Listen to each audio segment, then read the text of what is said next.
Esta foto representa la sabiduría de los nativos americanos. Por eso veis que todas las flores en el fondo brillan, tienen un pequeño halo, porque para los nativos todos los seres vivos tienen espíritu. Es decir, cuando los europeos llegaron a América, los europeos consideraban que solo el ser humano tiene alma, mientras que para los nativos todo lo que existe tiene lo que ellos llamaban espíritu. Las diferencias, digamos, entre la cultura europea y la cultura de los nativos eran muy grandes en todos los sentidos. En primer lugar, en el sentido religioso, los europeos teníamos esta concepción de que Dios es algo externo a nosotros y teníamos esta idea del Dios que nos juzga y del Dios muy masculino, ¿no? Esa especie de ser que te mira desde el cielo. Mientras que para los nativos, ellos no hablaban de Dios, ellos hablaban del gran misterio porque decían que es inconcebible, que la idea de Dios es algo que no podemos llegar a entender. Y tenían la figura de la Pachamama, que era la gran diosa, que era una diosa femenina, que era la diosa del planeta Tierra, que es, digamos, esta idea de la gran madre que te da todo lo que necesitas sin pedirte nada a cambio. Te da el aire que respiras, el suelo que pisas, la comida que comes. Y para los nativos la vida en el mundo puede existir porque existe la Pachamama, la gran madre, y luego está también el dios solar, el dios masculino. El sol desde la distancia con sus rayos fecunda la tierra y hace posible la vida. Es decir, para ellos era esa combinación de la energía masculina y la energía femenina la que creaba la vida. Y era esa armonía la que creaba la vida. Sin alguna de las dos no podía existir. Claro, para nosotros el concepto de Dios era muy diferente, ¿no? Este era el Dios europeo, era un Dios que era solamente la parte masculina y solamente la parte más enjuiciosa, ¿no? La parte más dura, ese Dios que castiga.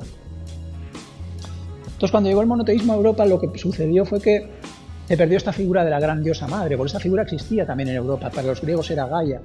Existía en todas las culturas politeístas, hay una gran diosa madre, que es también una idea muy interesante porque si todas estas culturas tenían esa idea de la diosa madre sin haber entrado en contacto, es decir, los griegos y los nativos americanos nunca entraron en contacto. Y en India los hinduistas tampoco, los hinduistas tienen a Bhumi, que es la gran diosa madre. Si todas las culturas tenían esta idea de la diosa madre sin haber establecido contactos, porque hay algo en nuestro interior que nos hace pensar que eso es cierto, porque si no, ¿por qué diferentes culturas de diferentes países llegan a la misma conclusión? Otra posible teoría es que haya habido alguna especie de civilización ancestral muy antigua que tuviera esas creencias y las haya pasado a diferentes culturas.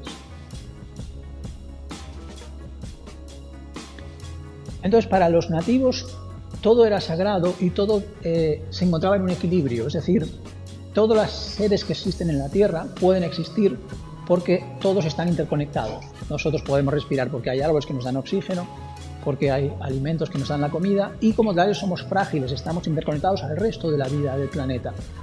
Por eso respetaban a la Tierra como una diosa, mientras que cuando llegó el monoteísmo desde Europa, cambió este concepto y empezamos a plantearnos que la Tierra no es nada sagrado, con lo cual es un recurso que podemos explotar.